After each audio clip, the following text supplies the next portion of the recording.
Pour la 10e année, le Particulier Magazine dévoile le palmarès 2024 des meilleures assurances-vie. Le placement préféré des Français reste une valeur sûre. Alors ne manquez pas notre classement des meilleures assurances-vie pour choisir le contrat qui vous convient le mieux.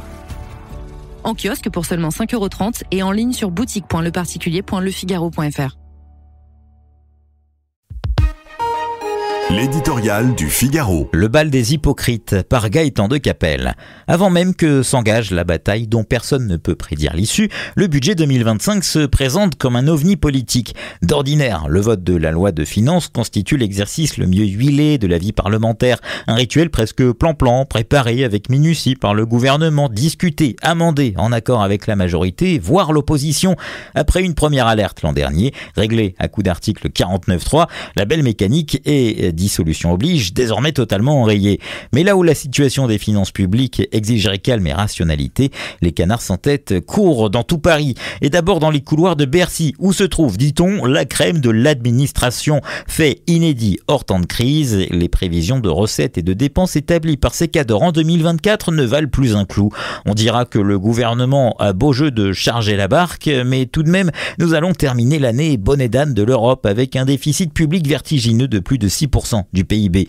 Comment un tel dérapage a-t-il pu se produire ? Pareille situation qui expose la France au péril des marchés financiers nécessite un traitement à la hauteur de l'enjeu.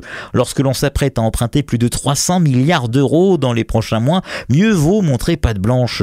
Dans le plan de redressement de 60 milliards esquissé par Michel Barnier, les impôts tiennent une place démesurée. Cela lui vaut, à juste titre, des critiques jusqu'au sein de la fragile coalition qu'il mène.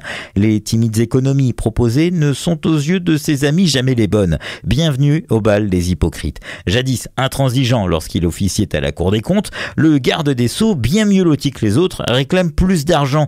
Un ministre du précédent gouvernement, où l'on faisait la promotion de la semaine de 4 jours, suggère maintenant de revenir sur les 35 heures.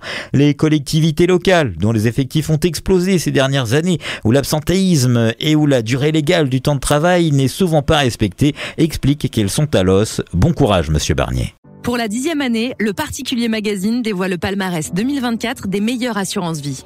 Le placement préféré des Français reste une valeur sûre. Alors ne manquez pas notre classement des meilleures assurances-vie pour choisir le contrat qui vous convient le mieux. En kiosque pour seulement 5,30 € et en ligne sur boutique.leparticulier.lefigaro.fr.